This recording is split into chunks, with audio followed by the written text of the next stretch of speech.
Space-time tunnel and 20 parallel worlds.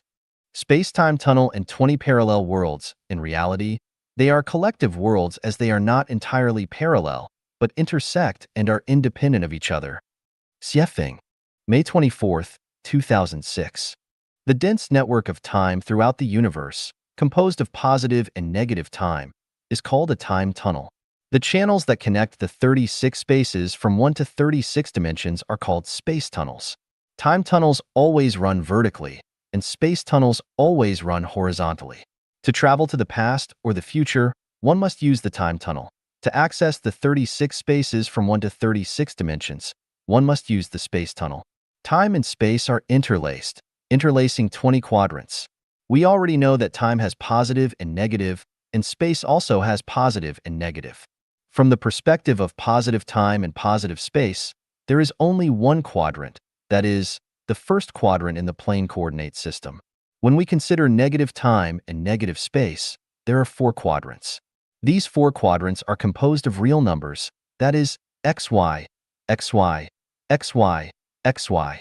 When we enter the non-material world, we find that there is an imaginary number I. Replace I with z, and it forms a 3-dimensional coordinate system with xy. This 3-dimensional coordinate system has 20 quadrants, namely xyz, xyz, xyz, xyz, xyz, xyz, xyz, xyz, xc, xc, xc, xc, yz, yz, yz, yz, xy, xy, xy, xy. This means that there are 20 worlds in the entire universe. These 20 worlds can be called 20 collective worlds because they coexist in the universe at the same time. Among these 20 collective worlds, the world where we humans live is the XY world. The so-called ghost world is the XY world. The world where gods and Buddhas live is the XYZ world. The world where demons live is the XYZ world. The 1,000-year world is in the XYZ world. The 10,000-year world is in the XYZ world. And the Seychelles Islands continent is in the XYZ world. When our thinking and spirituality are only limited to the material world, we can't see the other 19 worlds at all. When we only recognize the verticality of time and don't know that time also has horizontality, we are only in the plane coordinate system and only know that there are 4 quadrants. When we look at the world with Buddha I, we will see that imaginary number I, that imaginary number axis that passes through the O point. People who have drawn blueprints or understand blueprints know that any 3-dimensional object is composed of points and lines in the top view, left view, right view, bottom view, and sectional view. To see the whole picture of the object, you must look at it from the top, bottom, left, and right, and form a 3-dimensional image in your brain. The term imaginary number was created by the famous 17th century mathematician Descartes. At the turn of the 17th and 18th centuries, Germany's most important mathematician, physicist, and philosopher Leibniz described imaginary numbers as follows. Imaginary numbers are the wonderful and strange hiding places of the gods. They are almost amphibious creatures that both exist and do not exist.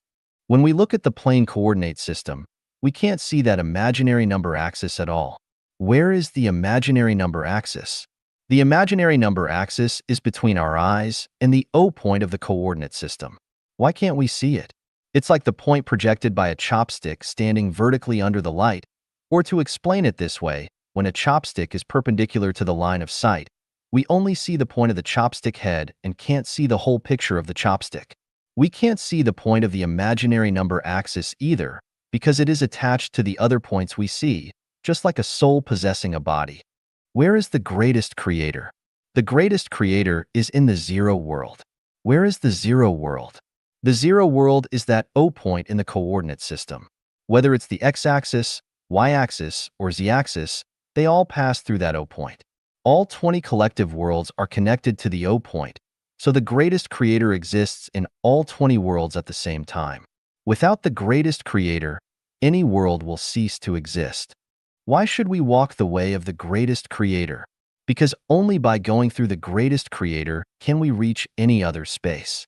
Without going through the greatest creator, we can only go around in a certain world and never reach other worlds. We are now in the XY world. The XY world is the world we live in. For us, The other 19 worlds are all illusory. Of course, these illusory worlds are not illusory. The reason we think they are illusory is that our vision, hearing, taste, smell, and touch can't perceive them. Our spiritual sense is not open. Our thinking is limited. If our spiritual sense is open, our thinking has reached the corresponding height. We can see the other 19 worlds.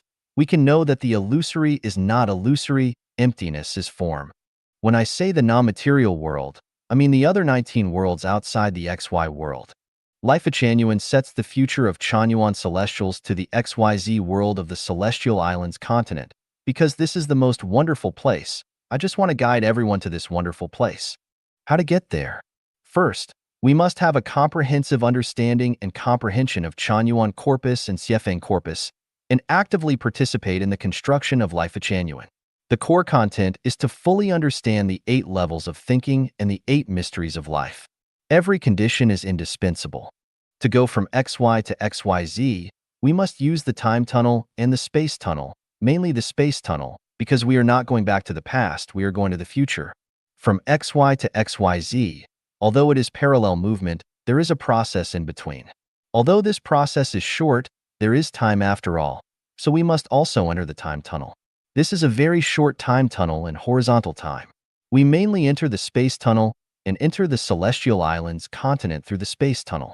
When do we enter the space tunnel? Perhaps it has not yet been realized by everyone, but from the moment you became a Chanyuan Celestial, you have already entered the space tunnel leading to the Celestial Islands continent. Although your physical body is still in the XY world, your spirit body has already followed the tour guide on a tour in the space tunnel, and we have already set off. Qiannian Jie, the Thousand-Year World, by Xiefeng. The location, size, and process of entering the Thousand-Year World. Starting from the Earth, it takes us about 16 minutes time, the negative universe speed, about 960 light-years, to reach the Thousand-Year World. Its size is about 10 times that of the Earth. At the moment when the flesh body dies and human consciousness disappears, another consciousness is born. Suddenly you will have the feeling of weightlessness or floating. In fact, you are now in the space tunnel where you don't have fear.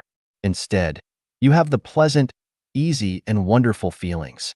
You see no object, just the beams of color lines running backward. When you are about to reach the Thousand-Year World, you can dimly see there is a colorful bridge in the distance. At the moment when you see the colorful bridge, you will lose your consciousness again and fall into the sleep. When you regain your consciousness, you will first hear attractive celestial music. You open your eyes and find yourself lying in the arms of fairy with the kindly people cheering around you. They are celebrating your birth, which means you are in the Thousand-Year World. The geography in the Thousand-Year World. There are 5 continuous ridges in the Thousand-Year World with their height above 10,000 meters. There are more than 8,800 independent mounts with their height between 3,000 and 6,000 meters. There are 10 large rivers flowing into the vast and flat lake, which is greatly fertile. In this vast and flat lake, there are almost 100,000 islands. There are no deserts, Gobi deserts, or seas. Everywhere you can see the mountain streams, falls, and lakes. Climate and plants. The light in the Thousand-Year World comes from the distant planets. There is no sun, no day and night difference, or no shadow. The temperature is almost stable. The sky is blue dotted with clouds, which change colors when floating and produce rich imaginations. There is no rainfall, snowfall, thunder, or lightning. There is often the cloud and mist with mild temperature. There are numerous types of plants, including the straight pine trees, standing several hundred meters, and the yellowwood with the tree crown covering a football court. The trees are everywhere on the mountains, islands, plains, and canyons. They are not dense but green all the year. The flowers are blossoming all the time. A certain kind of flower can keep changing its color and give out different fragrance. The plants in the Thousand-Year World grow very slowly. It takes a leaf 3 years, Earth time, to grow up into its normal size. It takes a pear 10 years to be mature. The life longevity of all animals and plants are 10 times of that of the animals and plants on the Earth. The average human life longevity is 100 years on the Earth, the average figure considering the future. However, the people in the Thousand-Year World will live 1,000 years in average. That's why it is called the thousand-year world. Animals and insects. There are hundreds of thousands of types of lands, air, aquatic, and ground insects in the thousand-year world. But there is no meat-eating animal or reptile there. So you can never see the lions, wolves, or foxes. Nor can you see the snakes or the lizards. The grass-eating animals have poor fertility. Of the insects, there are no fly, mosquito, bug, flea, or centipede. The food chain is different from that on the earth. The most brutal is the bird that eats the worms. 3. Human society structure and life. The people in the thousand-year world mainly include 1. The local people, 2. The law violators from the 10,000-year world, and 3. The earth people who have boasted perfect human nature after self-refinery and self-improvement. The thousand-year world has no class society, no wealth gap, no concept of nations, no competition, no conflict, no war, no theft or robbery. However, there is a management class there. There is no modern industry, agriculture, or livestock. There is no city or rural area. But there are numerous games here. The only work is to build the roads, boats, and houses, raise the silkworms, weave the cloth, and make the clothing. Because there is no rainfall, snowfall, cold weather, hot weather, day or night, the house structure is different from that on the earth. The people saw the wood with the rope made of a plant fiber. The wood of the houses is soft and easy to process. The roof is made by the large leaves of a solid plant. The wall is made of the dense red salix.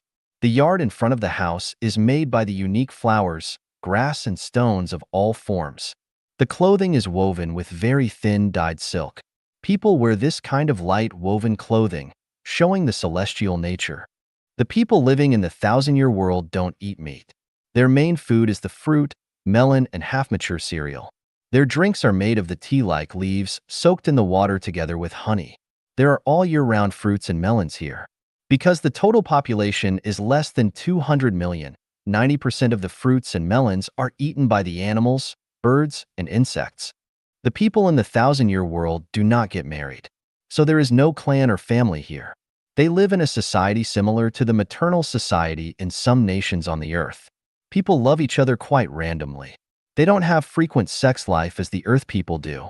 People only have 3 or 4 heat periods in a year. The women have low fertility and only have 1 or 2 kids in their life. Few women will have 3 kids. The labor of the men is mainly to build roads, houses, and boats, while the women mainly look after the kids, raise the silkworms, and weave the silk and cloth. 4. Ideology and values. Because they have the different objective existence from that on the earth, the people have different perceptions, feeling, thinking, and other psychological activities from those on the earth. They don't have class, oppression, exploitation, wealth gap, political factions, religions, or struggling.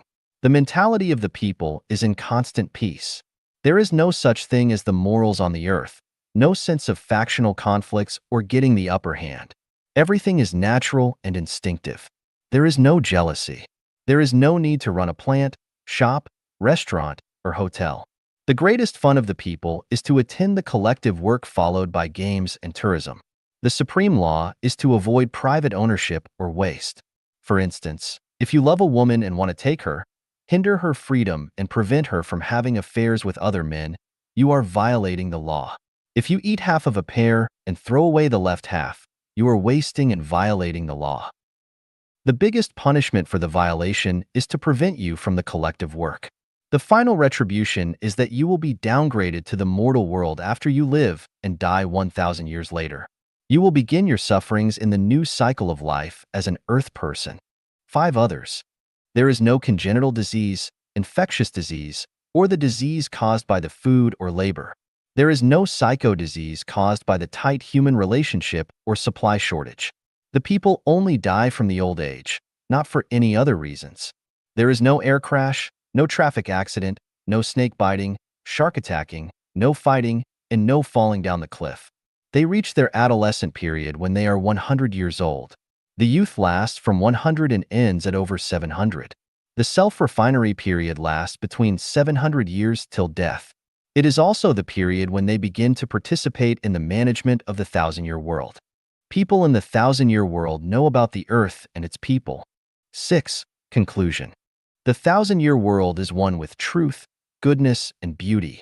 It is a world of love, peace, happiness, and the upgraded human nature. Undoubtedly, anyone with perfect human nature can go there because there is no quota. 千年这一瞥, a glance at the thousand-year world. 写评, translated by Transin and edited by Care. Mount Butterfly in the Lotus Mountains is breezy and shrouded in mist with wind that soughs through the pines. Flowers spread across the mountainside and vie with each other for glamour. Down to the foot of the mountain, orchards and fields grow aromatic fruits where a clear stream meanders through Cuckoo Valley, past Grace River, and finally joins Ripple Lake. 39 celestials, 22 females, 15 males, and 2 children reside under Mount Butterfly. Not far away, Sakura Island is inhabited by another group of celestials. Crossing over Fragrant Hill and walking along Sesame Slope for about 30 miles, Lush Highland will be found, home to more than 200 celestials. Approximately 300 celestials in total live in these 3 places within 200 miles of each other. Today, after Jade woke up, she dressed in a light blue skirt made of transparent silk and walked out of her house. High in the azure, birds soared over the clouds and silver waterfalls fell from the green of Mount Butterfly in a symphony of nature. In the forecourt, flowers were in bloom, the fullest of which were peach blossoms. Their pink petals were arranged in layers, 18 beige stamens stretched out from the center where bees searched for nectar. Along the stone path and through several rockeries, Jade came to the mulberry garden while holding a willow basket. She was surrounded immediately by a Huang and Lotus. You must have enjoyed a good sleep last night. Was your lover good? The two joked and chuckled. Jade tried to catch a Huang in mock irritation, but the two ran away, so she chased after them. The 3 fairies chased one another while laughing in the garden until Jade caught Lotus and gently pinched on her peachy cheeks. They pinched each other's bodies in fun. A Huang kissed Jade's cheek in chaos and asked naughtily, "Is this how your lover kissed you?" The kissed one held a Huang in her arms and answered with more kisses on her red lips, "That's it." Having played enough, they began plucking mulberry leaves and returned when the basket was full. Jade was growing silkworms in 3 bamboo baskets of 3 square meters each, with each accommodating about 1,000 silkworms. She distributed mulberry leaves evenly into them. When silkworms climbed up onto the leaves, she would shake the baskets gently, silkworm excrement would leak through the basket bottom, and she would sweep it into a fine wicker dustpan and bury it at the roots of the flowers. Jade was about to rest after feeding her silkworms when she heard someone trotting over. It was the lovely little 6-year-old, Long. He had inherited fine features from his mother, Ray. He gasped, "Aunt, Mom said the melons are ripe. Come and have a taste." Jade replied, "I'll go there. Shall we go together?" and took Long's tiny hand. They left the courtyard. As they stepped across a bridge over a stream, Long asked, "Aunt, grasses are green by the river beneath the bridge. Flowers are blossoming in spring. All beings are as sentient as my beauty, though the world is created in holographic order." "What does sentience mean?" Jade said, "It means that the river, flowers, stars, breeze, melons, birds, and everything else can feel, like your mom and me." "Who taught you the lines?" "Uncle Mock. He and Uncle Benna teach me a lot. Do you want me to recite some?" Long began reciting verses immediately. Boundless and infinite, without distance or space, only the holographic order. An inspiration seized by heart. The world is so clear to be understood. Walking and chatting, Jade and Long came to a forest of lush bamboos and fresh shoots. The rustling of bamboos and songs of yellow warblers echoed deeply. It seemed that the forest was little known to the outside world, and only the sound of nature could be heard. Out of bamboo forest, a vast plain extended before their eyes where distant hills dissolved into mist. The breeze was gentle, and the sun was warm. On verdant plain, spotted deer strolled and swans fluttered, heading toward the direction of flute music and dancing where the melon fields laid. Jade paced up with Long. They had nearly arrived when Ray shouted, "Jade, hurry up. Today is the Melon Festival. Let's celebrate it." Ray had actually gathered everyone. In addition to 39 fairies from Mount Butterfly, they had 6 guests from Sakura Island and Meta and Kin from Lush Highland. In the field, Ling, Sang, Bar, Moy, Chiron, and Hai were picking melons. They were yellow and green in color, round and plump in shape, and very inviting. While Meta from Lush Highland was dancing and guests were all drawn to her tantalizing moves with her well-curved shape and the flutter of her orange dress. Kin was singing aloud to Meta's dance. Ripe fruits and melons await their harvest, mulberry leaves wait for picking, and Meta in the melon field waits for love. The truth is that Meta was an estrus, and she glowed with youth. Every natural move of her dance was sensual and captivating. Her thick, dark hair, touching eyes, and pink face were perfectly appealing. After the music, everyone ate the sweet and crispy melons. Then Ray announced, "Today is special, everyone. Stop building bridges, paving roads, collecting honey, trimming orchards, and making clothes. These melons have been grown for 3 years since I planted the seeds from Peach Village of Birdsong Mountain. Enjoy them. The melons will induce your saliva and refresh you, and their pleasant impression can last for 10 days. In addition, Meta from Lush Highland is looking for her love.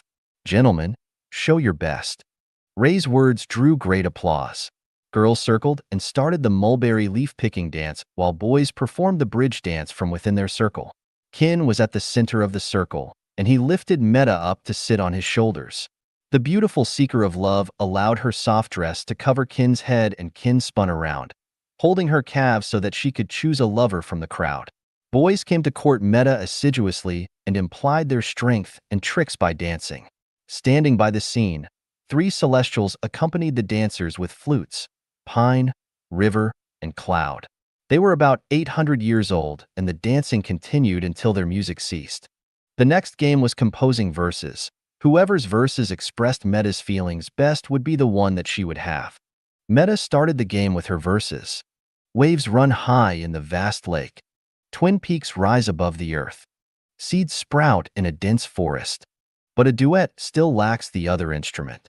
Sang from Mount Butterfly composed. Sang River flows silently all year long. Snow melts on the high hill. Swans visit the ravine. I play music to build the rainbow bridge. Rice from Sakura Island sang. Rosy clouds appear over the hill. Where an exotic flower is up high. Clouds soar with strong wind in the sky. Thundering and lightning dance to climax.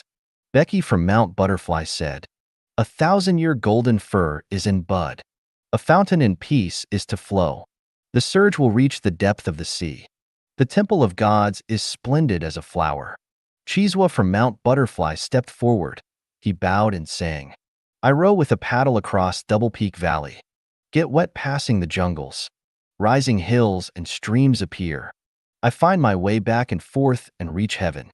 Raisin from Sakura Island smilingly sang in an unhurried manner, "Endless springtime. The plum has blossomed for times to sing merrily and dance gracefully. Even the leafless ironwood can turn the world upside down with its charm."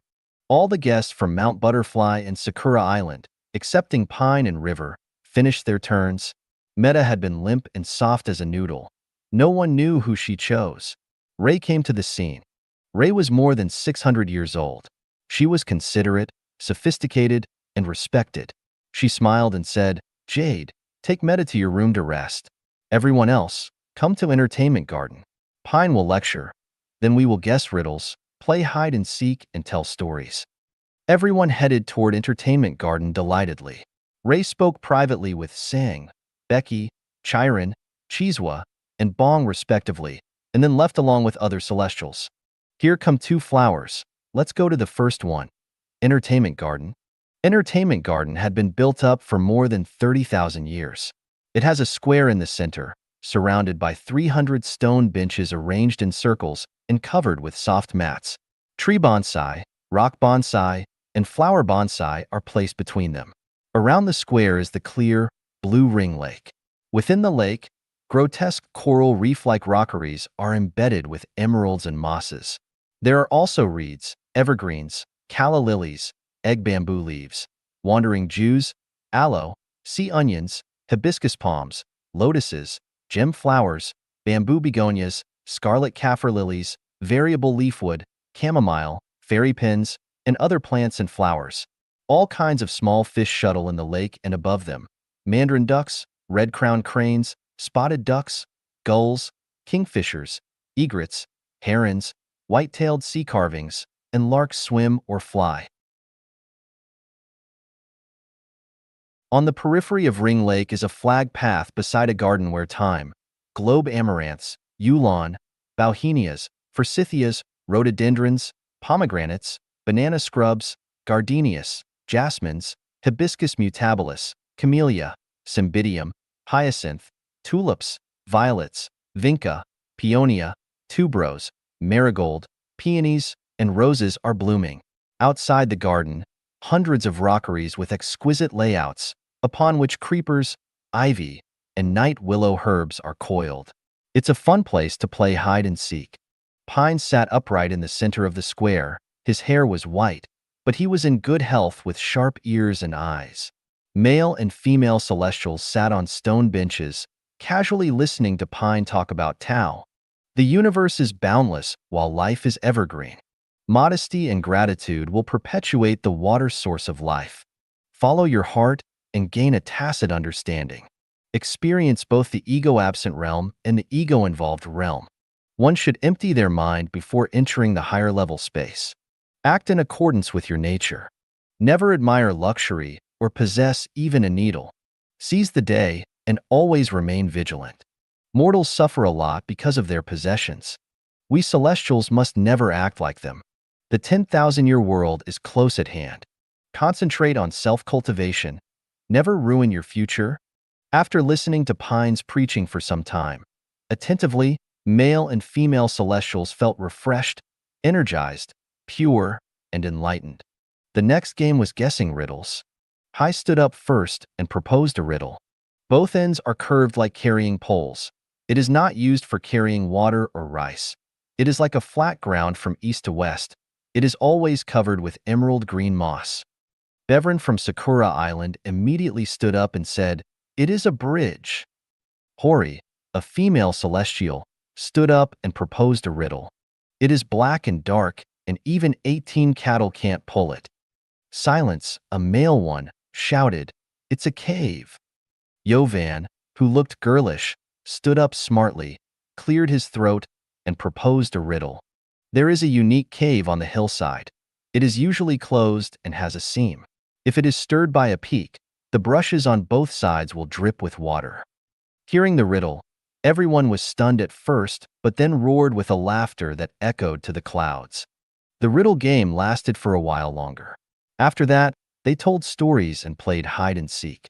Laughter, joy, and happiness abounded. Meta from Lush Highland followed into Jade's bright and spacious room. Her walls, doors, and roof were made of bamboo, and her silk curtains floated in the wind. Outside her rear window was the picturesque land of splendors, where red-crowned cranes dancing trippingly, sweet flowers, and tweeting birds can only be described by one word: beautiful. Several bamboo deck chairs lined her room. Her wide bamboo bed was covered with several layers of mats knitted with fragrant milkweeds as thin as threads. The mats emitted a refreshing fragrance. It was soft and comfortable to lie upon. The pillow made of flexible lotus roots was yellowish and elegant. Jade knew that Meta could not hold it at that moment, so she patted on Meta's plump hips and left. Due to their life structures, women in the 1,000-year world generally had no sex lives. Their menstrual cycles were different from those of mortals, only occurring once every 3 months. A few days before their cycles would end were their estrus periods, so they desired intimacy only 3 or 4 times per year. That which flows constantly will form a small murmuring stream, but that which does not will accumulate and become a reservoir. It is quiet when closed, but after the gate opens, waves will surge and uncontrollable billows will dash against the sky that cannot be resisted by self-control. Meta was on the edge of such an explosion at that moment. Men in the 1,000-year world were completely different from women. They could display their elegant demeanor at any time and control their lust totally. Without external stimulus, they had no desire, but when teased by women during their estrus, would gallop on the grasslands like runaway wild horses. In addition, celestials in the 1,000-year world enjoyed excellent lifelong health, and thus did not suffer from emotional distress or psychological burdens. There were various recreational and physical activities, so women were soft as cotton, highly energetic, dynamic, and attractive, while men were physically strong, muscular, and powerful, and full of vital essence and vigor. Meta sat on pins and needles and felt anxious. There was an overwhelming potential energy inside her body that was ready to explode but failed to find its outlet. At that very moment of her unbearable thirst, Becky came into view. At the sight of Becky's big, tall, and muscular physique and sparkling eyes, Meta jumped onto him like a hungry tiger. Becky put his arms around Meta's waist and spined his body at his convenience while Meta used her legs to step onto his hips and hooked his waist with her feet. Becky held Meta in his arms tightly. They kissed madly with their lips stuck together like glue. Meanwhile, Meta's middle part made reciprocating motions back and forth like a hungry bird opening its mouth to take food from its mother's throat. Her plump labia and valley were rubbed firmly against his hot love rod. With uncontrollable excitement, after rubbing about 50 times, a stream of clear liquid flowed out of her vulva and nourished her surrounding parts. Just at that moment, Becky squeezed into her temple of God with his penis along her seam flowing with clear liquid. Meta suddenly had a full feeling inside as if her pelvis would split. A current flowed through her body and an unbearable pleasure was beating inside her. Becky held Meta and went to her bedside. Meta was in a supine position on the bed with her feet on the ground while Becky moved rapidly. Meta closed her eyes and ignored the raging wind. Meta felt swelling, limp and numb, pain, smoothness, warmth, fullness, wetness, and energy. It seemed a wonderful electric wave radiated from the center point between her legs to every cell and corner. Meta tightened her body. Her flexible tendons of legs, feet, hands, and other parts were stiff like reinforcing steel bars after an electric shock. The gate had opened and the flood poured out along it. Short of breath, she felt extremely excited and wonderful. It was like flying, a volcanic explosion, and cracking and bursting fireworks. Opening the gate was just a prelude. Becky opened the gate and extinguished his fire, little by little. For Meta, opening the gate was far from enough, and she wanted to drain out the reservoir after months of accumulation. If anything was left, it would be very unbearable for her in the following days. So more wonderful, graceful, unrestrained, lewd, dissolute, winding, and pleasurable plots were staged with the arrival of Sang, Raisin, Chiron, Chiswa, and Bong one after another. These stories are omitted because mortals cannot morally bear for them to be described. This has only been a limited glimpse of the 1,000-year world with its own lifestyle and morals which we cannot imagine. We will experience more detailed scenarios as our thinking deepens, our consciousness improves, and our life structure advances. 1年 the 10,000-year world. Xiefeng. In the distant space about 58 minutes away from the Earth, the negative universe speed, about 3,480 light-years, there is a beautiful planet, the 10,000-year world. The planet is about 16 times larger than the Earth. It doesn't rotate. Instead, it just moves slowly in the rotary river system. It has 16 small sun satellites surrounding it and hanging in the universe with equal distances among them. These 16 satellites with extremely high density respectively give out light waves with different frequencies, dividing the 10,000-year world into 16 zones with different colors. Each zone has its own feature. The growth ways of its plants and animals, the ecological structure and climate differs from each other. Interestingly, one of its satellites, suns, emits the black light with the heat. The zone it covers is an eternal night. Part of the animals, plants, insects, and stones in this zone has their own different colors. Standing on the mountain in this zone, you can see the mountains, rivers, and skies shining splendidly, just like you are standing on the top of the skyscrapers and enjoying the household lights in the city. On the side of the night zone is the scene of eternal dawns. You can see the charming dawn clouds and the misty horizon producing the mysterious scenes. On the other side is the eternal evening scene. The attractive evening clouds change constantly. Beside the dawn zone is the morning scene. Here the sun is always rising above the horizon. The birds are singing. The morning dews are like crystals. The mountains, forests, and streams are filled with the energy of life. The air is always fresh with fragrance. You cannot help but admire for the scenes from the bottom of the heart and say, how beautiful life is. Across the night zone is the eternal noon with the sun shining all the time, clouds hanging in the sky, comfortable breeze and cool weather, the blossoming flowers, flying birds, fragrant grass and trees, and abundant fruits, looks prosperous and flourishing.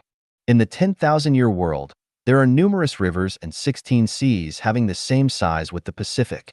The crystal-like sea waters, the abrupt mountains, the fairy scenes, the clouds, the old trees, the falls, the streams, the flowers, small lakes and ponds constitute the attractive landscapes.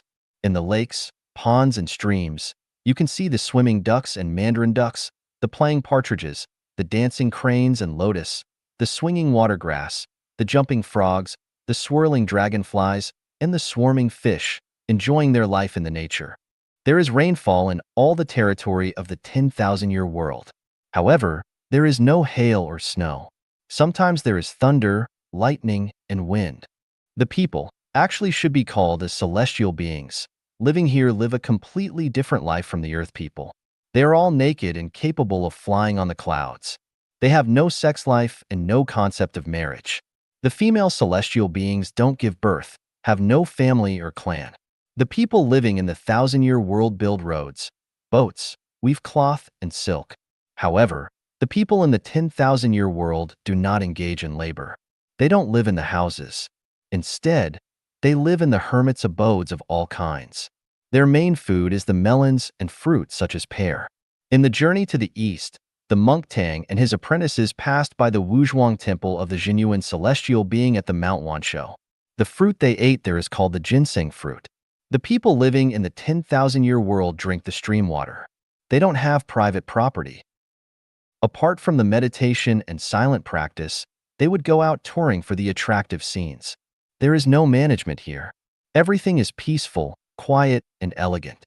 The plants and animals in the 10,000-year world grow even more slowly than those in the 1,000-year world.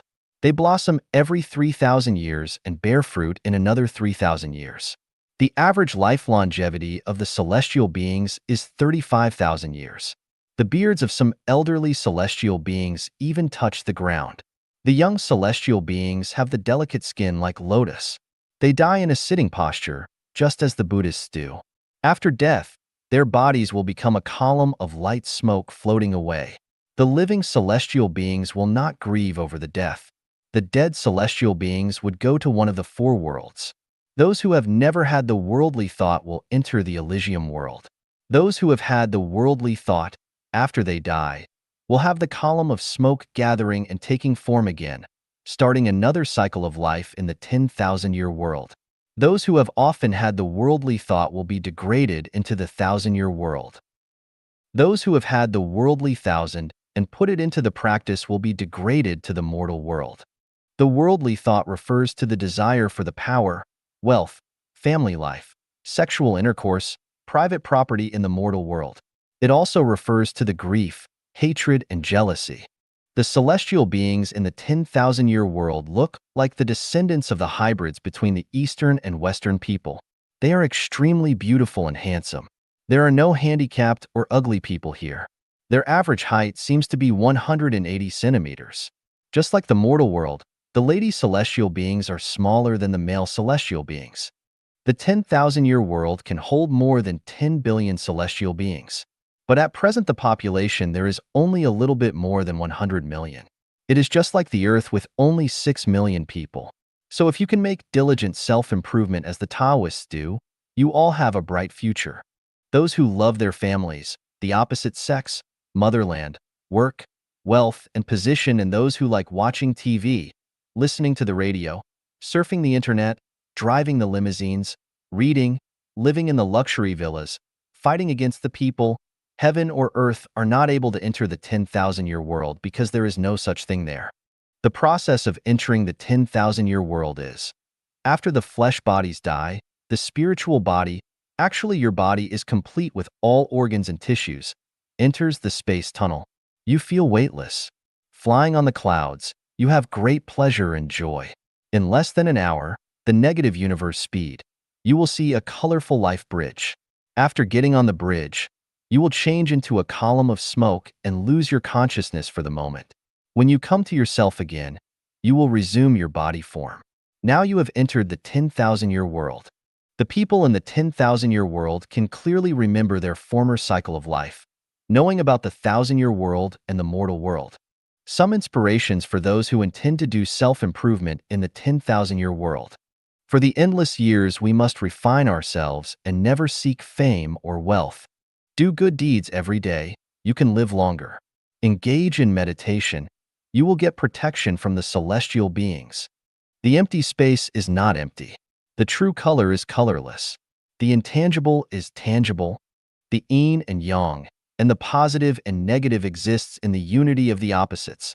The celestial world is remote, but it can be reached instantly. Eat the sun essence and drink the moon tenet. Do this for long, and you can build your celestial body. Live simple, you get the support from the celestial beings. Live practical, you will reach the Tao. The body is dynamic while the heart is static. Your life is limitless once you ignore the wealth and authority. Believe it or not, the heaven mystery is easy to be known. Ji Elysium world. Xiefeng.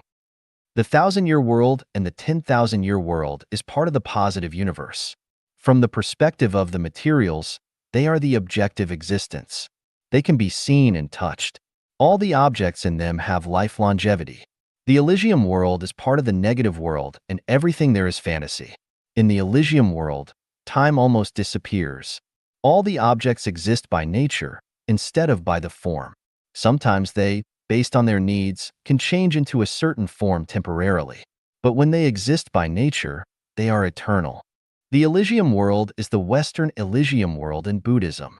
They are also called the Buddha land and Buddha state. Where is the Elysium world? It just lies in the Earth universe. Then how big is it? It has the same size as the Earth universe, including the micro-universe and macro-universe. We can understand that the Elysium universe is located millions of billions of light years away. And everything around us, including ourselves, is also in the Elysium world. As far as the dream is concerned, the space in the dream is the negative space. So what's the size of the dream of each person? No one can answer this question because the size of the dream world is determined on the dreamer's perception, experience, the degree of spiritual nature, and the thinking ability. The more perception and experience we have, the purer our spiritual nature and the more capable our thinking is, the large size our dream world will have. Some people can see the Buddha, God, sun, and rainbow in their dreams. Some people can fly on the clouds, the 1,000-year world, or the 10,000-year world with colors in their dreams. These dreams mean they have very pure spiritual nature. However, some people can never have such dreams in their life. The scenes in the dreams of some people are the same as the real human society because they have low thinking ability. Some people can solve the problems in their dreams that can never be resolved in the reality because they have deeper perception and experience. The Elysium is similar to the dream worlds because they are all the negative spaces. Whether or not we can perceive it and enter it, and how deep we can enter it depend on ourselves. To enter the dream, we rely on our perception, experience, and spiritual nature degree and thinking ability. To enter the Elysium world, we rely on our Buddhist nature, without which we can never do it. Most of the things imagined in our brains are true realities because the human brain is part of the universe. They are the reflections of the universe, just like any cell and blood in the human body can reflect his entire look. The human brains can not only reflect the positive space, but also the negative space. From the perspective of the negative space, the humans cannot imagine the whole look of the universe even if their imagination is extremely rich and vast. Now let's come to the Elysium world. Everything of the Earth universe belongs to the Elysium world. Then can we see the Earth where we live in the Elysium world? My answer is yes and no at the same time. We can because the Earth does exist in the Elysium world. We cannot because the Earth we see from the perspective of the Elysium world is different from what we humans know about the Earth. So can we see the Earth people from the Elysium world? The answer is also yes and no at the same time. We can because of the existence of human beings. We cannot because the people in the Elysium world do not have our looks and appearances. For example, what can we see in the dark night? We can see nothing except the luminous bodies. But does it mean nothing exists in the dark night simply because we cannot see them? No, they do exist. We can't see them because we do not have the ability to see them at night. We can only see the fireflies shining in the night, but we cannot see their entire bodies. Can we say the fireflies have no heads or wings because we can't see them? Definitely not. We can't see the running rats in the field in the dark night, but the owls can. Does it mean the owls have special functions? No. That's because the eyes of the owls have different retina structure from that of the humans. The eyes of many animals look the same as ours, but at night their eyes are shining green. In special circumstances, the objects have special expression forms. In the polar nights and polar light, the human eyes can see nothing, but it doesn't mean nothing exists there. In the Elysium world, the existence form of the Earth and the human beings are different from our realities. In reality, we don't see much difference between the humans. But seen from the Elysium world, the difference between humans is great. Some people almost have no form. Some people show up as a column of dim light. Some people appear as a column of red light. Some people show up in red colors with different height of light columns because the people have different mass or nature. The mass is a spiritual nature which is formed at birth and consolidated in the enduring and persistent belief, or the so-called self-refinery and self-improvement. The long-time self-improvement can change the people's mass. The enduring self-deterioration can also change the people's mass. The existence form of life is various and weird. In each person's bedroom, there are hundreds of millions of lives invisible to us. In the surrounding space, there are thousands of flowing rivers and millions of celestial bodies. Each stone records the time lapse of thousands of years that we can't see. Our brain waves keep emitting the information waves about the health and inner world, which we cannot see either. The ghosts we often talk about are actually the life between the yin and yang worlds, which we cannot see either. The scenes in each one's dream is also invisible to us except the dreamers and people in the dream. Seen from the Elysium world, there is life everywhere in the universe. There is life not only on all the planets but also in the empty space. The life is not only on the land, but also under the land. The life is not only in the air, but also in the vacuum. There is life not only in the warm places, but also in cold weather. There is life on the sun, in the stone, on the light rays, and in the radio waves. The life is everywhere and within life. The Buddha land is remote at the universe end. The Buddha land is near in front of us. To enter the 1,000-year world and the 10,000-year world, we need time and have to pass the space tunnel. To enter the Elysium world, we can get there in an instant and become the Buddha very shortly. Because the density and mass in different zones in the universe and space are different, the 3,000 worlds have been formed.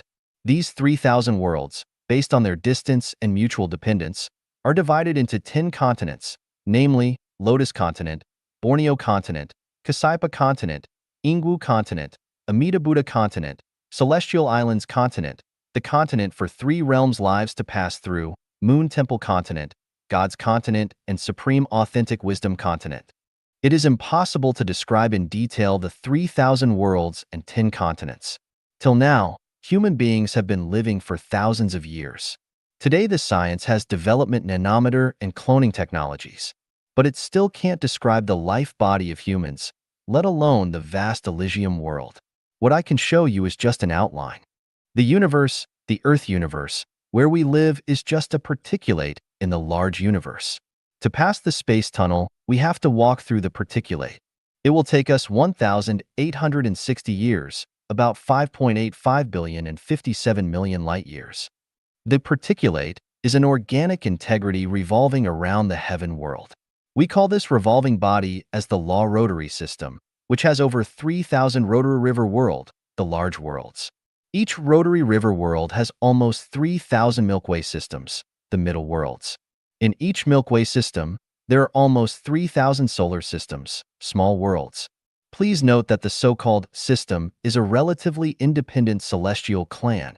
It is not that one sun-like star constitutes a solar system. In some zones, several hundred suns form a solar system. In some solar systems, there are several thousand stars, or even tens of thousands of stars. The Earth is just a member of the solar system of the small worlds, not efficient to constitute a world.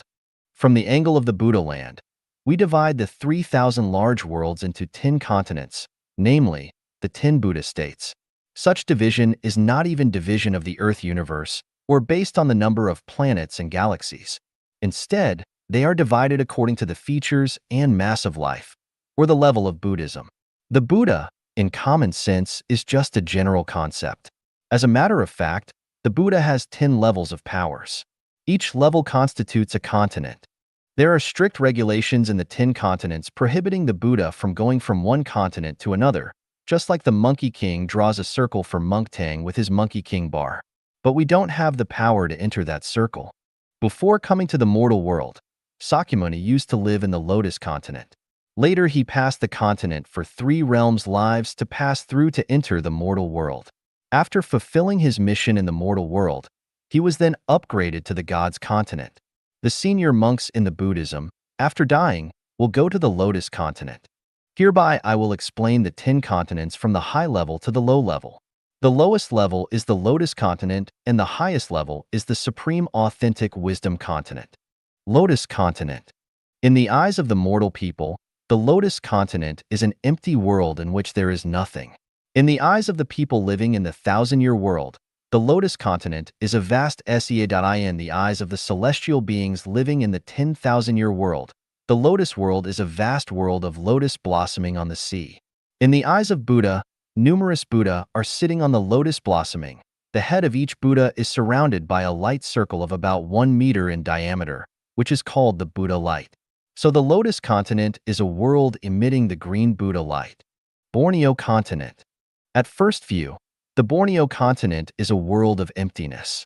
Another look, it is a vast plain. Look one more time. It is a world of hills with the same height.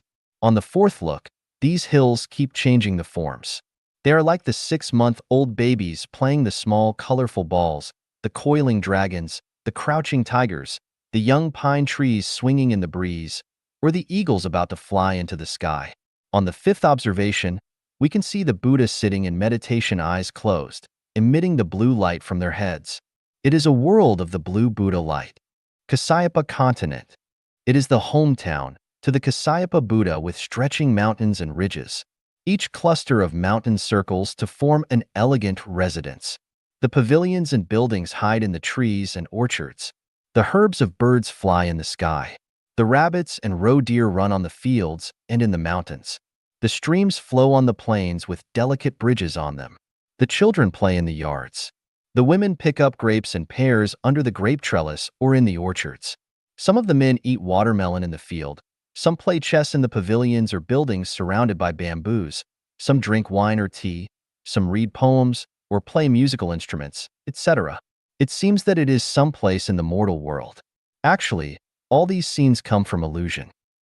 If you keep looking, you will find the flying birds will alight on the trees and become leaves or fruits. The playing kids will become the blossoming flowers. The chasing animals will become the stones with various forms. The bridges on the rivers will suddenly become the trees. The rivers will become the clouds and mists. The smiling women and men who are playing chess, drinking, reading poems, or playing musical instruments will disappear, and the pavilions and buildings will become hills. All of these are the incarnations of Buddha. Ingwu continent. On the first look, Ingwu continent looks like a rolling air mass, which later grows into a round ball with rough surface. The ball keeps expanding and enlarging. The rough surface gradually forms the mountains, rivers, and lakes. You can see all the animals, plants, and nature on the earth and in the 1,000-year world, 10,000-year world. On the clouds, you can see the temples rising with soft celestial music and bell sounds. Accompanied by the celestial music and bell sounds, the plants, animals, humans, celestial beings, and birds gradually rise and change into the forms of Buddhist monks and nuns flying to their temples. In these temples, the burning incense produces smoke and Buddhist masters give the Buddhism lectures. After the lectures are over, the the Buddhist monks and nuns return to the ground and are transformed back to their original forms. The temples in the air disappear slowly. The land contracts and becomes a round ball, which later becomes a rolling air mass. Amida Buddha continent. Seen from the distance, at the end of the horizon there is a bright spot. The circles of colorful halo expand from the bright spot. As we approach nearer, we can find it is a crystal-like transparent planet bigger than the Earth. Through the halo, we can find a splendid palace in the center of the planet. In the middle of the palace, a Buddha who is sitting is Amida Buddha. His body emits the colorful halo like the water ripples, which always runs through the palace, the transparent planet, and gets into the vast universe. The halo even reaches the Earth where the humans live, protects and cleanses the life of those with Buddha nature. When people say Amida Buddha and repent, the frequency of the Buddha light complies with that of the human mind. These people can get the protection from the Buddha. This is the so-called Buddha shines everywhere. Celestial Islands continent. Seen from 10,000 light years away, there is a disk, composed of the mist and dust moving slowly. The diameter of the disk is about 300,000 light years. The mists are the flowing heaven river, and the dusts are the planets in the heaven river. These planets have the similar size with the Earth. They float in the heaven river just like the sea islands. The total number of these planets is 80 billion, on 30 billion of which live one Buddha, or the celestial being. That's why it is called the Celestial Islands continent. On the Celestial Islands continent, there are 80 billion islands, and each has a name. The Buddha living on these islands have their own names too. Apart from the 30 billion islands resided by the celestial beings, the other 50 billion islands are still yet to be resided, waiting for the people upgraded into the Buddha from the mortal world, 1,000-year world, and 10,000-year world. Now let's have a look at the Snow Peak Island. On this island, there is a peak with 10 levels. The first level is in the amber color. The second level is in the green color. The third level is in gold. Level 4 to level 10 is in light blue, gray, milk white, purple, red, black, and snow white respectively. Because the top level is shining in snow white, it is called the Snow Peak Mount. On the Snow Peak Island lives a fairy, Buddha, called Yue. One day she succeeded in practicing a fantastic spell and invited some celestial beings to appreciate it. We know that this island is nothing special except the Snow Peak.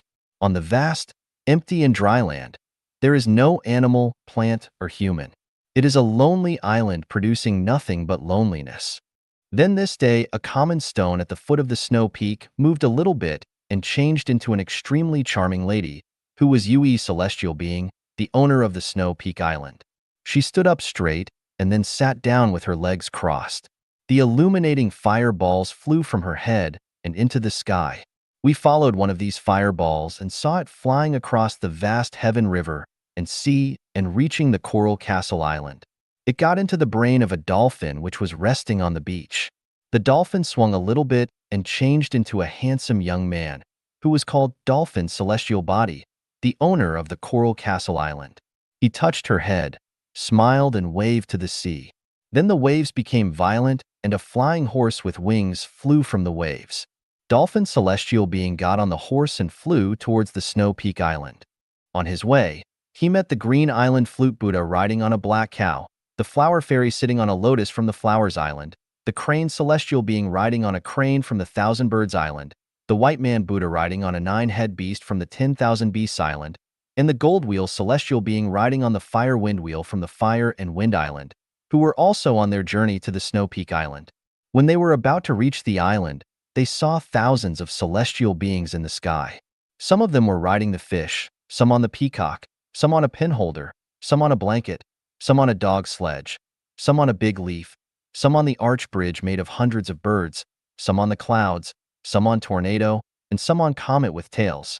When reaching the Snow Peak Island, they all descended to the ground and their transport became the colorful cloth on their bodies or walking sticks in their hands. These Buddha and celestial beings have weird appearances. Some are dwarfs, some are tall and strong, some are handsome, some are ugly, some have cold eyes, some have long ears stretching to the shoulders, some have the face of kids but white hair, some have beards touching the ground, some have 3 eyes, some have 18 hands, some have bald heads, and some talk like 6-year-old kids. But the lady celestial beings are pretty and fascinating. On the empty land of the island, there were thousands of celestial beings saying hello to each other. Then all of them turned to Yui celestial being to congratulate her on another spell. When everybody was talking happily, a thunder-like voice came from the crowd. Sister Yui, we are all your guests. Do the guests have to stand on the wild field like this? The celestial beings traced the voice and saw a celestial being waving to Yui. He was more than 2 meters tall with rough black hair, red face, and large head. He was the Red Face Buddha, the owner of Black Canyon Island. Yui smiled and said, "Please." She spread her long right sleeve in the air, and there appeared a palace made of red bricks and green tiles in front of them. In the palace, there were many buildings and pavilions connected by dozens of meters of corridors. The celestial beings were amazed and voiced their admiration. Then Yui celestial being spread her left sleeve into the sky and said, "Please." Suddenly more than 1,000 kinds of grass, plants and trees such as the bamboo, pear trees, willows, pine trees, berry trees, and redwood grow beside the pavilions and buildings and on the wild fields in the palace. The trees and plants swing in the breeze and give out fragrance. The fruit hangs on the trees. The celestial beings cheered again for the wonder.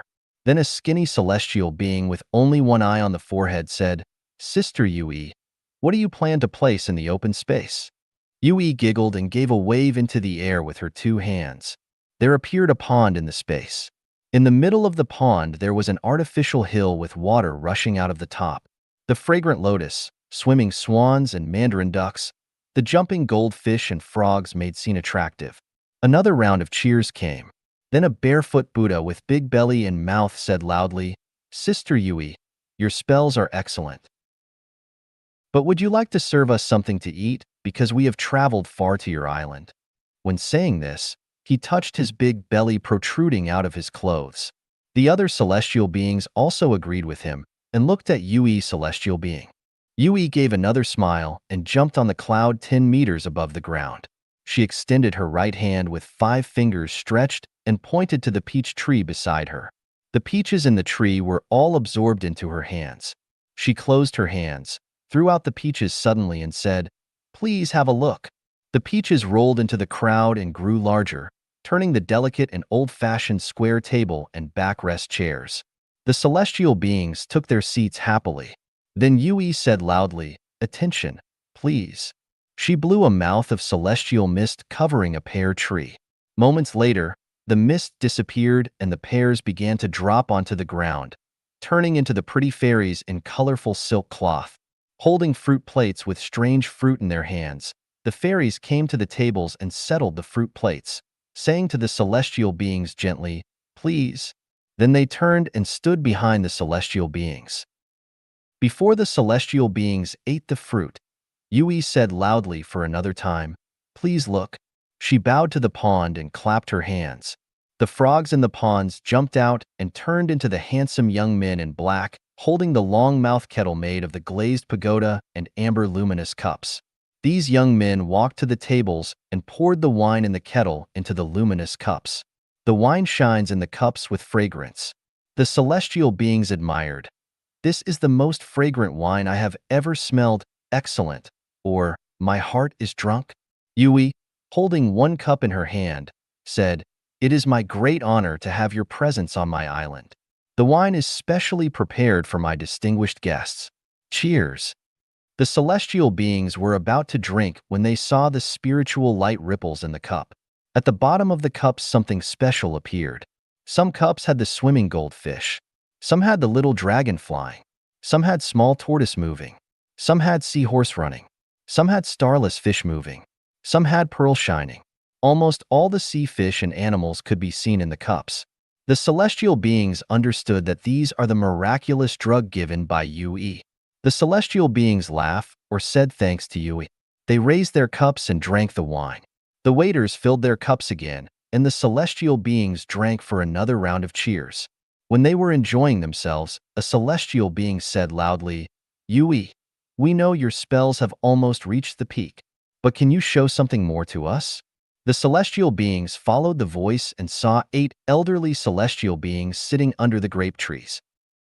One of them was a kindly-looking and bald-headed one with long white hair and dragon-head stick. He waved hands to the celestial beings. He was the highly respected empty Buddha from the Infinitude Island in the Elysium world. Out of respect, the celestial beings put down their cups and became quiet. A kid celestial being asked the eagle-nosed celestial being beside him, "You don't know him because you have just come from the 10,000-year world after self-refinery. He is most of the most competent celestial beings in the Celestial Islands continent. His has multiple and wonderful spells. In his eyes, the spells of UE are just the games of the kids. Keep quiet and let's see." UE celestial being, with her hands together, bowed to the empty celestial being and said, "Master Empty, hope you can enjoy my trivial spells." She then shouted to the pond, "Kids, it's time for you to give the dance." Suddenly, the ducks in the pond jumped to the air and became musicians. Some played pipa, some played flute, some played bamboo flute, some played violin, some played drum, and some played hammer. At the same time, the swans in the pond also flew to the cloud and turned into the pretty fairies. In a short moment, the fascinating music began to echo in the air. The fairies began to dance and show their youthful energy and sexy posture. The celestial beings laughed happily. The performance lasted for about 1 hour. Then the fairies and players went back to the pond in the form of swans and ducks. When the celestial beings had enjoyed themselves, they stood up. An elderly lady celestial being, with purple hair on the head, gave a Zen posture, with her palms together, and said to Yue, "Yue's sister, thank you for your hospitality. I want to go back home now because I have to handle some business on my island." The other celestial beings also said, "We will have to leave now. Thank you for much.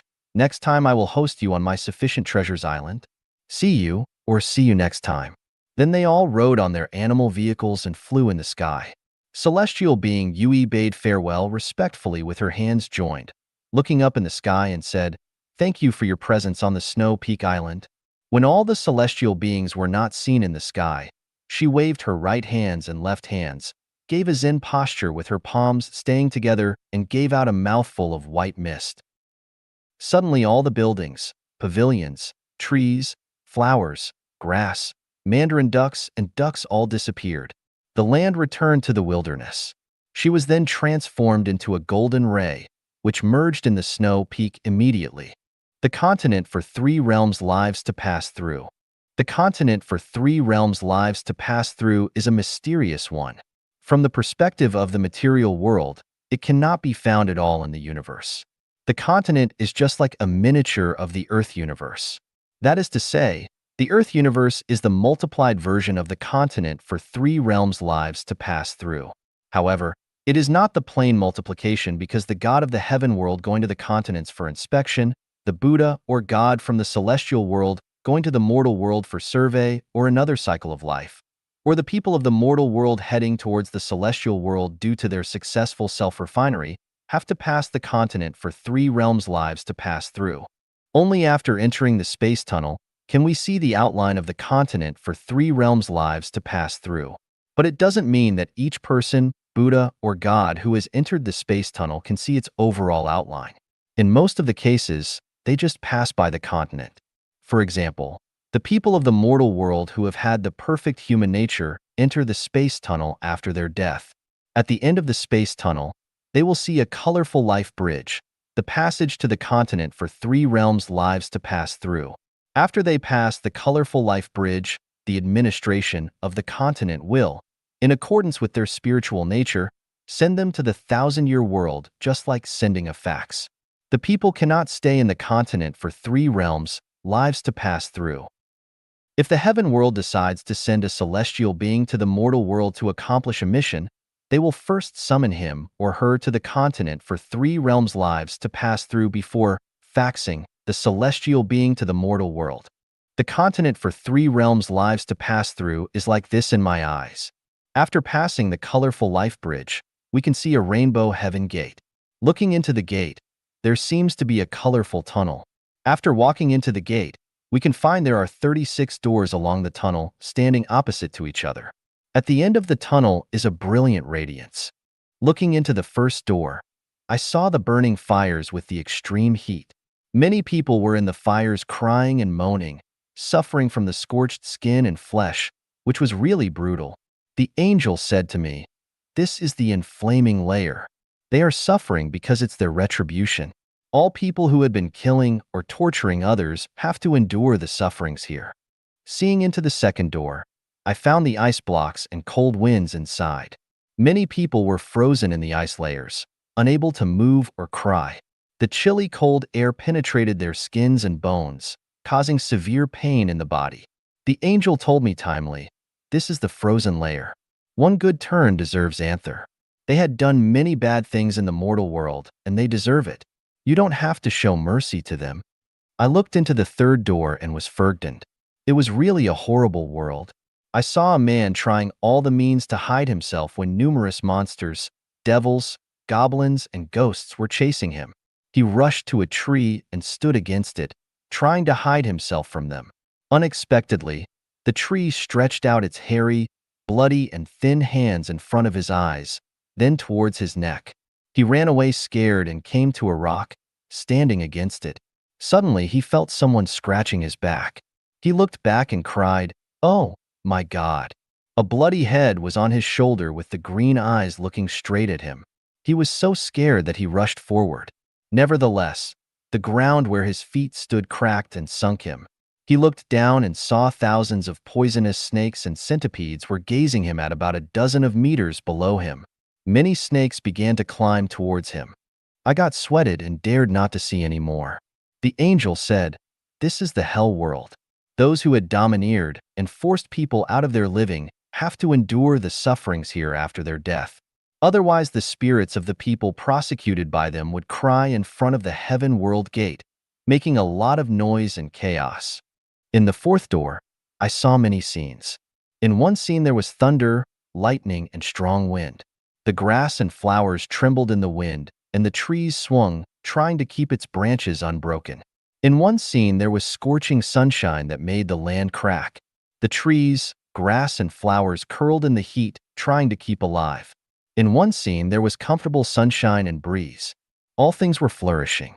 But when I looked carefully, I found the grass, flowers, and trees were suffering human chopping, house treading, sheep and insect biting.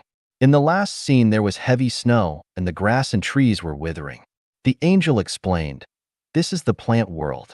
The trees, grass, and flowers in the world are transformed from the life in the inflaming layer, frozen layer, and the hell world. In the plant world, they will have leaves, blossom, have fruit, reproduce, and serve the insects, animals, and humans. In their past cycles of life, they had consumed too many natural resources and had done nothing good for the insect world, the animal world, and the human society. So they have to compensate for what they have done in the past in the plant world." In the fifth door, I saw the brutal scene where the law of the jungle was working. Every day all the animals were afraid of being eaten by other animals. Even those on top of the chain had to be cautious of being attacked by the humans or eaten by the same kind of animals. Meanwhile, they had to suffer from the old age and the enduring death from hunger. The angel said, "The people in the mortal world who had been domineering, bullying others, showing no sympathy or mercy, love to fight or rob, and don't sustain their parents would have to enter the animal world after their death and receive the punishment." I walked into the sixth door and saw people riding on the horse, the cows plowing or milking, the donkeys carrying goods, the dogs guarding the house, the cats hunting rats, the hens, ducks, and geese laying eggs, the sheep providing wool, and the pigs supplying meat. The angel explained, "All the livestock are providing the most service as they can with the lowest demand. They do so because they had owed others when they were the humans. They had occupied others' property or land, received bribery, cheated others of their wealth with lies or fake goods, or failed to repay the debt. After they died, they would change into the animal husbandry and make compensations in the debtors' homes." I entered the seventh door and saw the scene in the mortal world. The people were noisy on the streets, some were crying and some were laughing. They were restless with nothing in their minds. The angel explained, "The mortal world is a transit station between the heaven and the hell. The wise people would engage in self-refinery and self-improvement. After they die, they would enter the heaven world. The unwise people lived with their mind blocked. They just followed the trend and kept breathing. In the next cycle of life, they would become human beings, too. The foolish people spent their days blindly busy, trying to gain things at all costs. But they don't know the loss is gain and the gain is loss. The consequence is that they have overused their fortune and would be downgraded into the lower world. I asked the angel, "What behavior makes the best life?" The angel answered, "The wise life with the behavior of the spiritual nature makes the best." I asked again, "What is the wise life, the behavior of the spiritual nature?" The angel explained to me, "The Jehovah's Witnesses live ordinary family life without lust. They don't engage too much in the worldly grudges and concentrate on the pursuit of the future grace. This is the wise life with the behavior of the spiritual nature." The Buddhists and Taoists refining themselves in the temples also pursue the highest spiritual nature at the lowest demand. They have seen through the vanity of the world and desire the Buddha state. This is also the wise life with the behavior of the spiritual nature. And the Muslims and Christians tolerate the dissidents and behave modestly. This is also the wise life with the behavior of the spiritual nature. Then what about the other people? Does it mean only those who believe the religions can live the wise life with behaviors of spiritual nature? I continued to ask. The angel answered, "To live the wise life with behaviors with spiritual nature, the people don't have to believe or join a religion. Those who become religion believers want to listen to the teachings, get into a proper environment, and strengthen belief through some rituals. If they have strong beliefs, they don't have to be confined by the rituals. Indeed, those who will become celestial beings might not think so in their mind, and those with the highest wisdom are often not the religion believers. Do the kings, emperors, ministers, heroes, great people, the rich, the dignitaries, the specialists and scholars in the mortal world live the wise life with the behaviors of spiritual nature? It depends on their heart and behaviors. In general, those who pursue the worldly fame, wealth, position, and welfare are not living the wise life with behavior of spiritual nature. The more they have gained in the mortal world, the less they will reserve in the celestial world, and less probable they will enter the celestial world. What about the common people? Most common people have no time to consider the deep life meaning because they are busy making a living. So their time is engaged in handling the daily affairs. Strictly speaking, their life is no different from that of the busy worms. Due to the shallow perception, it is difficult for them to establish the firm belief. Only a few common people know how to follow their nature, lead a natural life, and keep their mind at peace. If they can be educated properly, they can also live wise life with behavior of spiritual nature. Before I continued my question, the angel said, "You have stayed here too long. I can't explain too much, otherwise I will violate the heaven laws. Please, this is my last question. Can we see the celestial world from the mortal world?" The angel answered, "In general, you can't see the celestial world from the mortal world. Only a few designated people can see it. That's the mirage seen by the people in the mortal world. After that, I made rush visit to the 1,000-year world, 10,000-year world, and the Elysium world. In the Elysium world, I visited the cathode black hole body, the heaven world, the zero world, and holographic order world. Upon arriving at the 7th door, the angel pushed me into the door before I knew it. I felt faint and dropped into a black hole with my head down. Gradually, I lost my perception and memory. Moon Temple Continent. This is where the celestial beings listen to the teachings by the Allah, ancestor of the Buddha and Yahweh. God's continent. This is where the God of the celestial world arranges the events for the celestial beings, Buddha. Supreme Authentic Wisdom Continent. This is where the apprentices of the ancestor of Buddha with the highest Buddha nature live.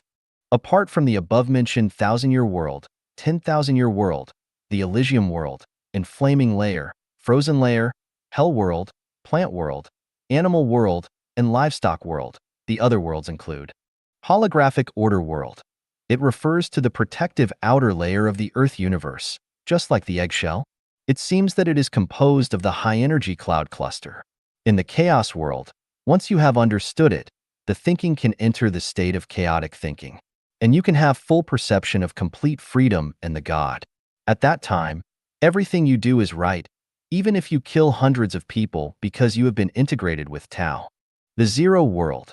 It is where the Allah, ancestor of the Buddha and Yahweh, stays. The Heaven World. It is the core of the Earth universe and where the God moves about administering the universe. The Cathode Black Hole Body.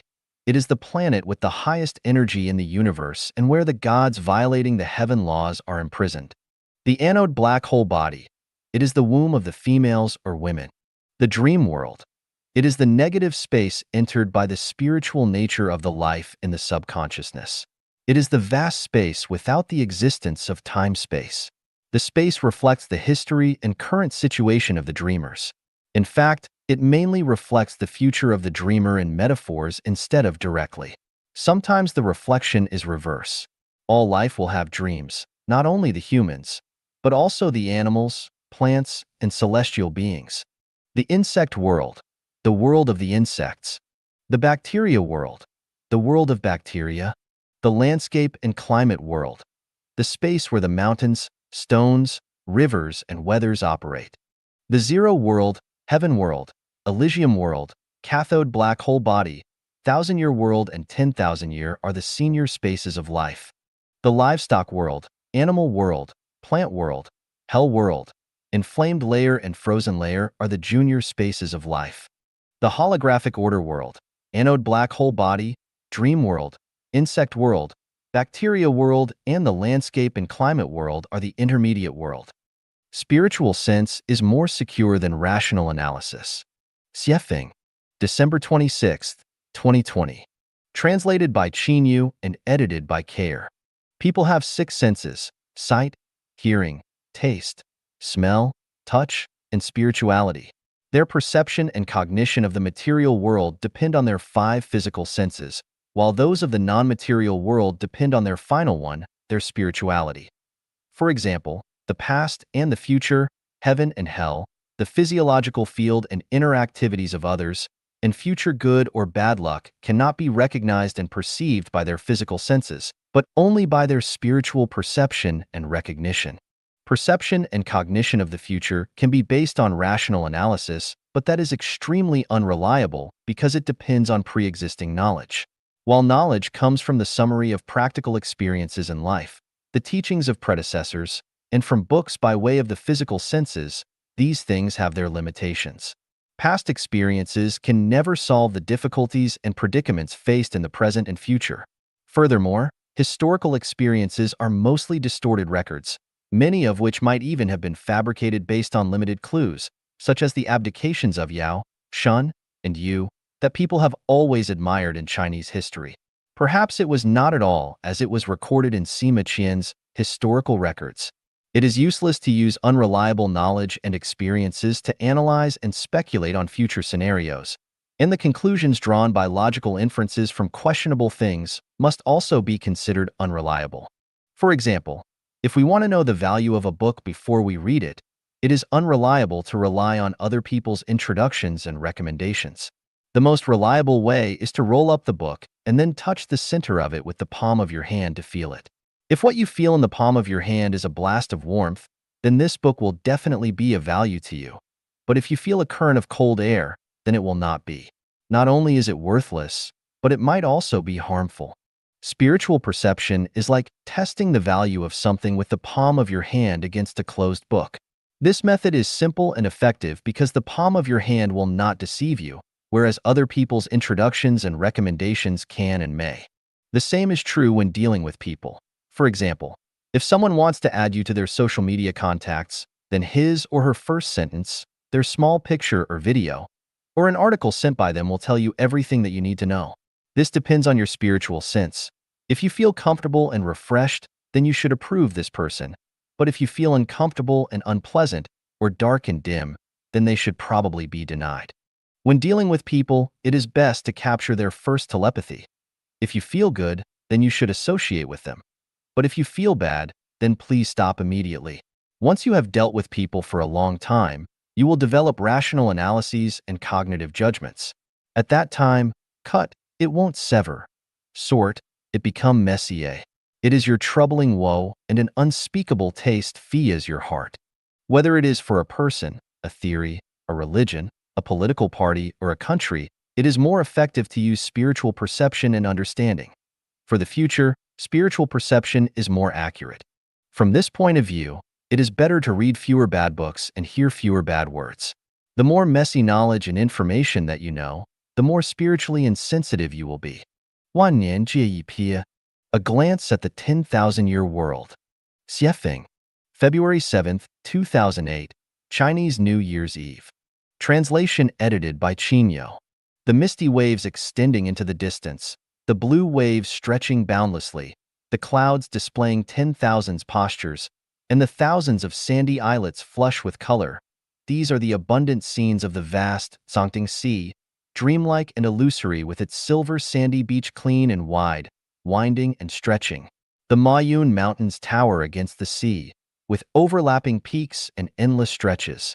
Its main peak, Tongtian Peak, is 90,000 meters above sea level, tall and steep, majestic above the clouds. On the top of the peak, there is a sky-gazing cliff with a wide and flat ridge, about 2,000 square meters. Standing on the sky-gazing cliff, you have a wide field of vision. Looking up, observing the sun, moon, and stars, witnessing the position changing of the stars.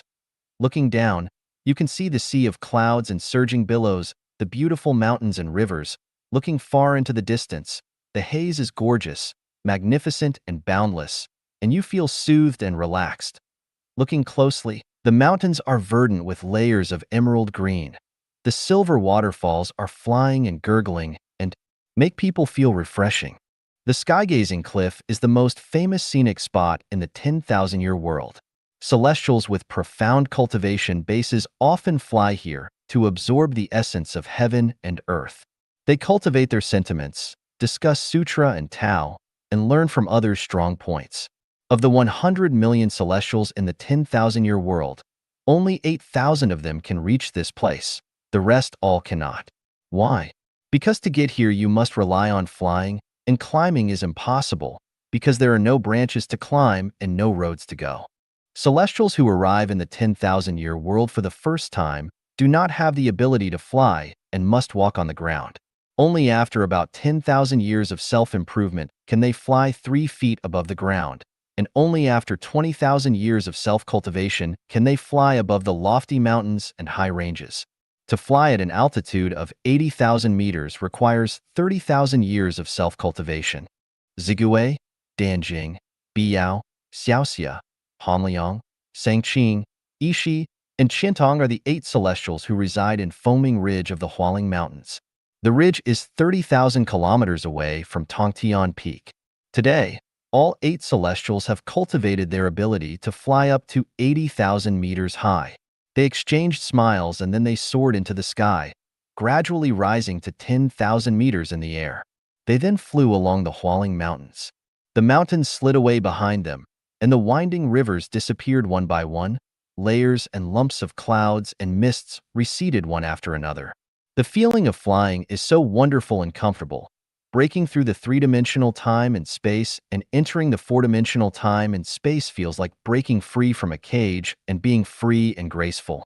Words fail to capture the experience. Zigui exclaimed, 10,000 years within the cocoon, transforming flesh and bone, and once emerged as a butterfly soaring high.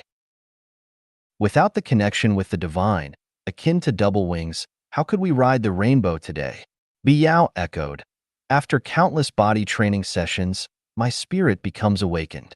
Through spiritual cultivation, I am able to absorb invisible energy. Embryonic breathing is activated, revealing itself as a mystical power bestowed by the greatest creator.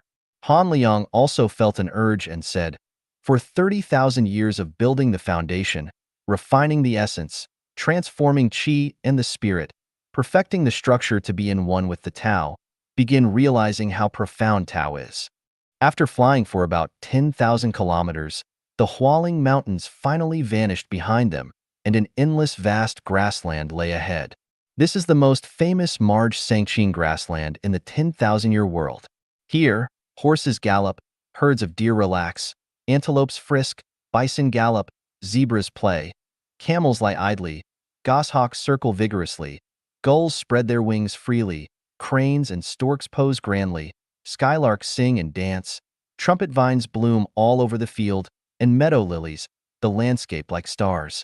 Red, orange, yellow, green, blue, indigo, and violet blend together, resembling colorful pearls embedded in the green grassland. The blue sky, clean air, gentle breeze, and warm sunshine create a poetic and vibrant scene. Danjing was so happy she lost track of time.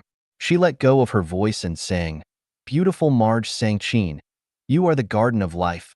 You are like a charming fairy.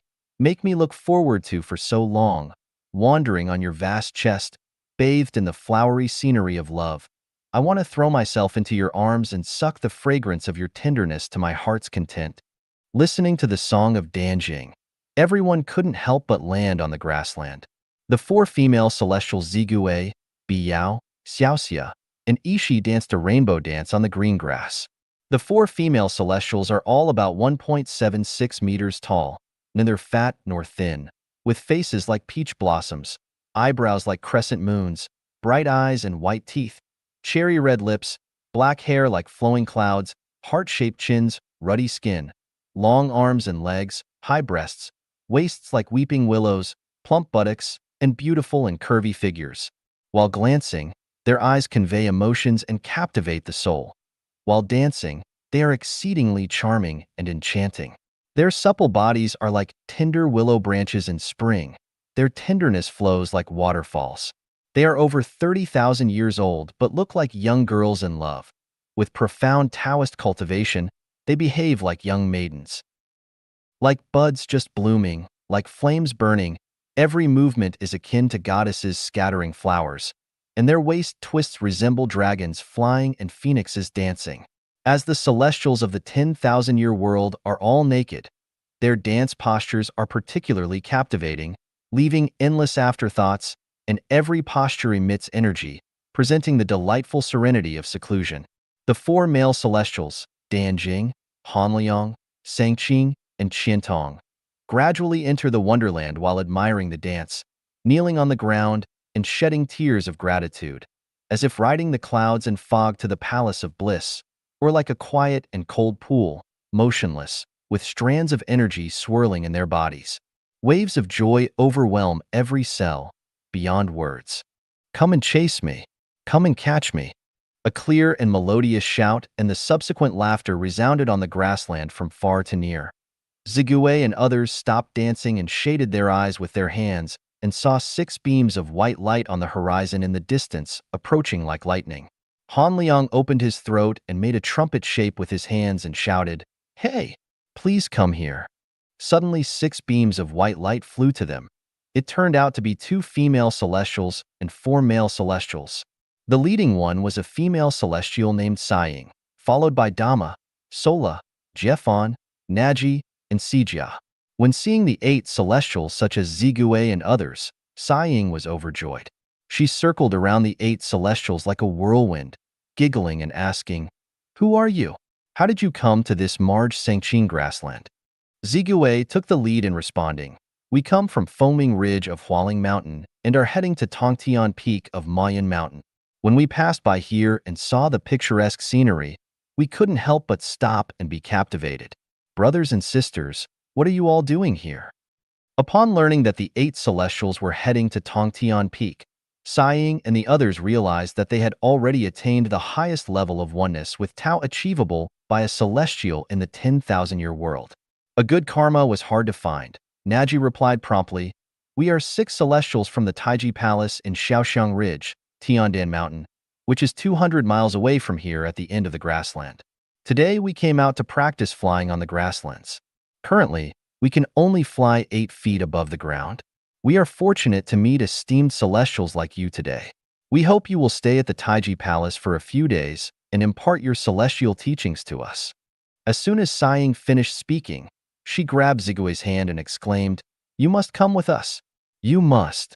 Zigue cast a loving glance at everyone and had already ascended 8 feet into the air, flying forward arm in arm with Saiying. The rest of the celestials joyfully took flight and followed suit. In the blink of an eye, 14 male and female celestial beings had already flown to the foot of Tiandan Mountain, Flying forward for 60 miles along the mountain's base, they arrived at Shaoxiang Ridge. Here clouds billowed and steamed, the purple mist lingering, the mountain flowers blooming, the fruits fragrant, and the clear stream rushing. 100 kinds of birds playing and chasing among the branches in the forest.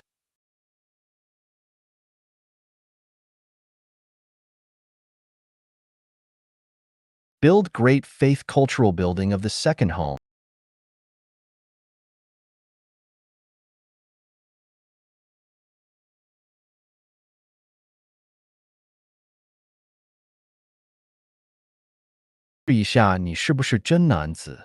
Are you a real man? Xiefeng. March 29, 2021. Translated by Qin Yu and edited by Care. Having any of the following behaviors will reduce your manliness. Bullying those who are weaker than you. Bullying woman. Flattering those in power. Being jealous of people who are superior to you. Being oppressed outside, but then releasing your hostility at home. Being obedient outside but bossy at home. Having no courage to resist injustice. Intervening in internal struggles rather than to expand living spaces outside. Having any of the following behaviors will increase your manliness. Taking care of your own affairs without needing help. Making people around you happy, joyous, free, and blessed. Tolerating and caring for women, but never abusing them physically or emotionally. Believing that being sympathized and pitied by others is shameful. Taking action against and refuting evil when you should. Being as gentle as a sheep at home, but as capable as a tiger when outside. Never licking the asses of powerful people. Resolving malpractice issues which have always endangered societies. Making vigorous efforts to improve situations. Being chivalrous and unrestrained. 雪峰自恋看我像不像上帝使者. Xiefeng's narcissism. I must look and act as a messenger of the greatest creator. Xiefeng. April 19, 2021. Translated by Qin Yu and edited by Care. The most important thing for people is to make themselves happy each and every day. When external influences are unable to make this happen, they must find ways to entertain, amuse, and love themselves. I, Xiefeng, am a person who can make myself happy every day. There are many ways to enjoy oneself. Let us see how I have made myself happy today. From the tax bills that I have paid to the government over the past 4 years, I have found that during that time, I have received more than 800 guests, 70% of whom have been from Europe, mostly Germany. 20% were from the United States,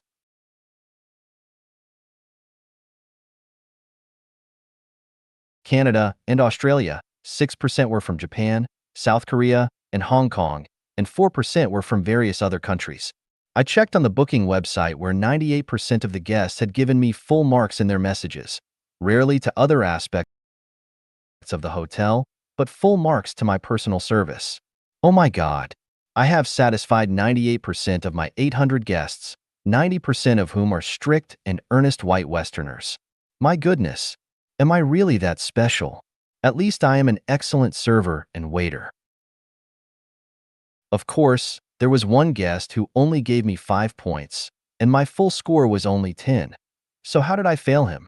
I thought about it and finally concluded that he must have been scolded by his sister-in-law, and with nowhere else to vent his anger, he took it out on me. Or he might have dreamed that I abducted her, so he was angry with me.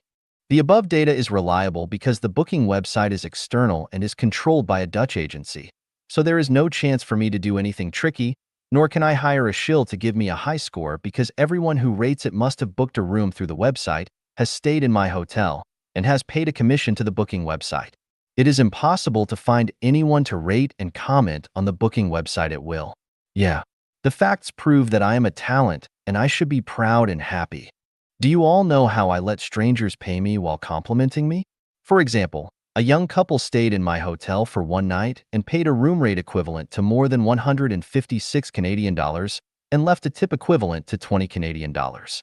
They also said on the website that I am a host worthy of $1 million. I hope that $1 million they mentioned are not Zimbabwean or Venezuelan currency, but at least Canadian currency. Here is how I did it. I combed my hair every day to be as smooth as if licked by a cow. My clothes were always clean and tidy. My gestures and expressions were always appropriate. I always smiled, never grinned evilly or giggled or laughed obsessively as if I were looking at my sister-in-law. If that were the case, my female guests would have called the police. Of course, one must learn to chat and joke with the guests as they eat. What can you joke about? Anything that can make them happy. Westerners like humor, so find something to make the guest happy. If you do this, they will be much more likely to rate you with high marks. See how easy it is to make strangers praise you. To make yourself and even strangers happy is the most meaningful thing in life. For the past 15 or 16 years, I have made hundreds of Chanyuan Celestials happy, or it can be said that I have coaxed them to be happy, and more than 170 Chanyuan Celestials have written articles to praise me emotionally. Thinking about them while I am in my bed makes me feel like I am sleeping on clouds. I just cannot help it, and if I were unhappy, I would feel as if I were betraying Chairman Mao himself. I finally realized the truth. The so-called messenger of the greatest creator is someone who can make everyone in the world happy so that they will feel glorious even if they are wearing split pants and are eating pickled vegetables and coarse foods. They will feel that they are more delicious than any delicacies.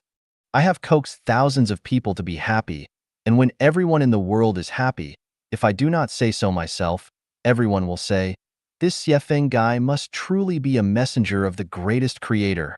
Imagining the future, how can I not be happy? I would always rather be happy. 修心就是想把砖块磨成镜. To cultivate one's mind is to polish a brick into a mirror. Xiefeng, March 24, 2021. Translated by Qinyu and edited by Peter. The cultivating world always advocates that people should cultivate the heart. At first, I felt that this term was too profound to be understood. It must be right. But the more I practiced it, the more I realized that I was fooled and got the feeling that this was like teaching people to polish bricks into mirrors. Where is the mind? Is it inside the chest cavity or outside? Is it in cosmic time and space or in bread and milk? Is it square or round? Is it in black and white or in color? Is it made of meat or mud? Buddha Shakyamuni warned, neither the past, the present, nor the future of the mind can be found, since the heart, the mind, does not exist. What should I cultivate? How should I cultivate it? House leaks can be repaired, clothes can be repaired, mobile phones can be repaired, roads can be repaired, but how do we fix the mind? Phenomenon gives birth to minds, but minds can transcend over phenomenon. The mind does not exist. Without the phenomena of the universe and without it, there would be no mind. 100 years ago, was there such a saying as, "Hi, he only has watching TV on his mind"? No, because before TV appeared, how could you have watching TV on your mind? Ask a 7 or 8-year-old child, "Is your wife in your heart?" How does the 7 or 8-year-old child answer? He does not have a wife at all, so how can he have his wife on his mind? Some people say, his mind is smaller than the eye of a needle. How is it possible to cultivate a mind that is smaller than the eye of a needle? Some people say his mind is bigger than the sky. How is it possible to cultivate a mind that is bigger than the sky? In Zen, there is a theory of changing your surroundings with the mind. This statement is reasonable. At least you can understand what it means. But if you advocate cultivating the mind, it is like a tiger that wants to eat the sky with nowhere to start. So, I understood that the so-called cultivating of the mind was a trap to fool a fool. 放弃做自己才是修炼的上乘之路. The best method of self-cultivation is to give up on being yourself. Xiefeng, March 24, 2021. Translated by Qinyu, edited by Peter. The saint has no decided opinions and feelings, but regards the people's opinions and feelings as his own. The saint has no sense of self. He senses Tao and unites with Tao. The Tao is me, and I am the Tao. Christ Jesus taught us, "If any want to become my followers, let them deny themselves and take up their cross and follow me. For whoever wants to save their life will lose it, but whoever loses their life for me will save it." Buddha Shakyamuni taught us, if a bodhisattva thoroughly understands the dharma of no self, he is a true bodhisattva. Celestial Laozi taught us, is what we value and what we fear within ourselves. We have fears because we have a self. When we do not regard that self as a self, what have we to fear? Therefore, he who values the world as his self may then be entrusted with the government of the world. And if he who loves the world as his self, the world may then be entrusted to his care. Only by being unselfish can one fulfill one's wishes, and only by being selfless can one accomplish himself. So, give up on being yourself, do not be yourself. Only when you abandon yourself, you will be completely relaxed and free. Only by being selfless can you enter the kingdom of freedom. Self-improvement means improve yourself by abandoning yourself. Self-refinement means refine yourself by abandoning yourself. Without abandoning yourself and insisting on being yourself, you will never understand the truth of becoming a celestial, Buddha, or God, and you will never be able to climb the peak of life and life. The model of being yourself is too small, and its realm is too low. There is no being yourself in the teachings of gods, Buddhas, and celestials. Instead, they teach us not to have an ego, but to be selfless. With an ego, there are thorns and spears everywhere. There are always contradictions and conflicts. One is unable to live in harmony with people, unable to live in harmony with nature. Without an ego, there are green hills and blue waters everywhere. There are light breezes and a clear moon always. One can get along well with people, unite with nature, and unite with Tao. When contradictions and conflicts occur, that's because you want to be yourself. If you do not want to be yourself, but melt yourself into the other party, where are the conflicts and contradictions from? Why do couples divorce? Because they both want to be themselves. China and the United States are in conflict because they both want to be themselves. In a collective, if everyone gives up on being himself, the collective will be harmonious and auspicious. If everyone wants to be himself, the collective will be a mess of quarrels and fights. Readers may want to ask, what if I give up on myself, but the other party is uncivilized and barbaric? Should I bear insults, be lowly, and be bullied and oppressed by him? Here we need to trace history, to track down the reasons, and ask ourselves why I met him or her. The debt is to be paid, and we must believe in karma. At the same time, we must firmly believe in the fairness of Tao. Since Tao is fair, then leave everything to Tao to arrange and deal with. What we need to do is to be non-attached and abandon ourselves. The world is faultless. All faults lie within ourselves. The absolutely beautiful things are only for the enjoyment of absolutely beautiful lives, and no soul in hell has been wronged. Do you think that you are in your current situation because you have been wronged? Hasn't everything been created by yourself? Reality is the projection of one's own consciousness. If there is something wrong, the problem lies in your own consciousness. Sometimes it is easy for us to blame the government and the leaders for all of our problems. In fact, the root cause is still our own. It will take a long speech to explore this truth, so I will just end it here. I'm conducting an experiment of copying the 1,000-year world of the kingdom of heaven in the human world. This experiment has been going on for 11 years. The Chanyuan celestials who have participated in the experiment can testify what are the results of being oneself and abandoning oneself. All those who have insisted on being themselves have left, and those who have abandoned themselves have stayed. If what Xiefeng has said is not right, then what the God, Buddha, and Celestial has said must be right. 成为你自己的提法是无稽之谈. The idea of be yourself is nonsense. Xiefeng, March 23, 2021.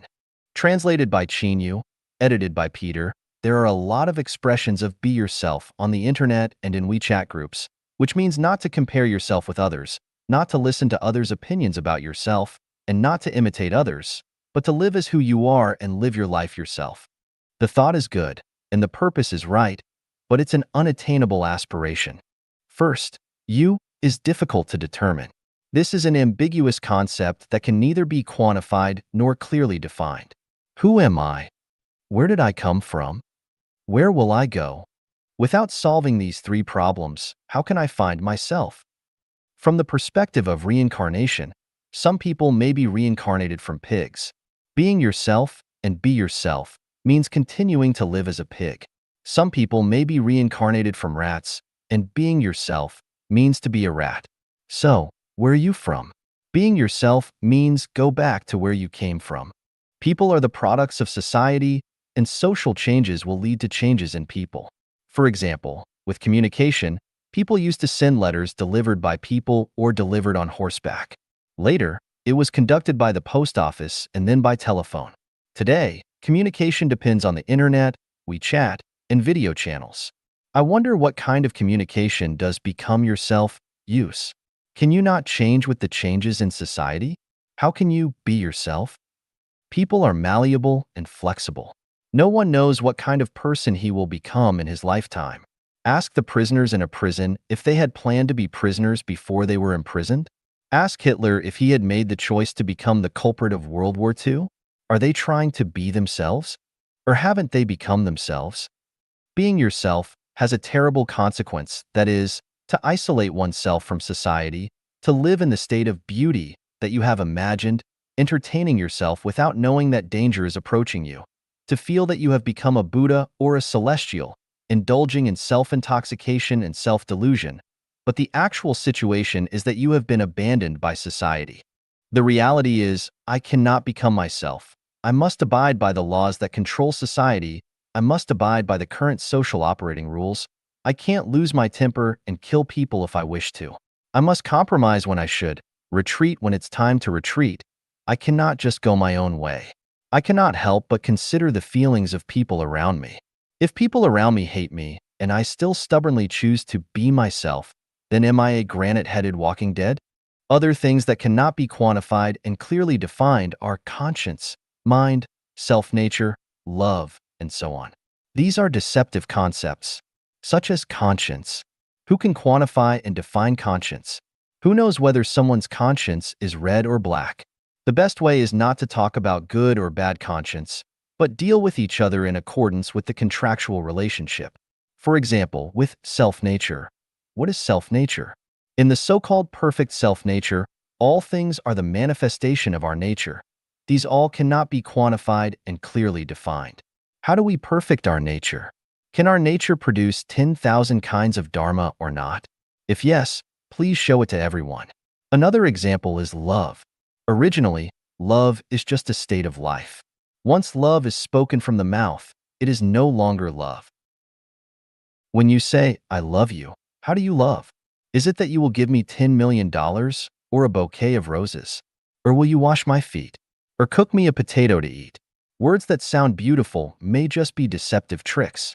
In Western society, there is no Buddhism, no Wang Yangming, no Rinpoche, no Karmapa, but there are many Nobel Prize winners. It is easy to be a master in the East, but it is not easy to be a Nobel Prize winner, because the former can play with concepts. Whoever plays with the concept well enough can be a master, but the latter must be rigorous, meticulous, and must work hard. Being yourself can go to hell. Abandoning yourself is the correct path. We welcome the birth of craftsmen, scientists, sages, and people who are unselfish and selfless to work for the happiness of the working people. 冲突发生在野蛮与野蛮、野蛮与文明之间。Conflicts occur between barbarism and between barbarism and civilization. Xiefeng, March 23, 2021. Translated by Qin Yu, edited by Peter. Conflicts will occur between barbarism and between barbarism and civilization, but no conflicts will occur between civilization and civilization. If we see two people, two tribes, two ethnic groups, or two countries fighting, there is no doubt that either both are barbaric, or one is barbaric and the other is civilized, but there will never be a conflict between two civilizations. If the fight between the two parties is extremely brutal, it must be a conflict between two groups of barbarians. If the fighting between the two parties is not so cruel and sometimes a compromise is made, and occasionally there is a truce, but overall, the fighting always continues, it must be a conflict between barbarism and civilization. Where there is conflict, there must be barbarism. The so-called barbarian is not keeping promises, not following rules, not fulfilling a contract, always wanting to take advantage of the other party, always wanting to control the other party, and always wanting to take the other party's possessions as his own. If there was a conflict between two people, and each believed that he was right, but in terms of the nature of the conflict, either the two people were both barbarians, or one of them must be a barbarian, it is impossible for both of them to be civilized. From this, we can draw the conclusion that those who often clash with other people must be barbarians, and are definitely not civilized people. Generally speaking, it is the barbarian who acts unjustly and forcefully in a conflict. The more one is good at compromising and self-reflecting, the more civilized they must be. There is a special phenomenon that when two or more barbarians encounter civilization,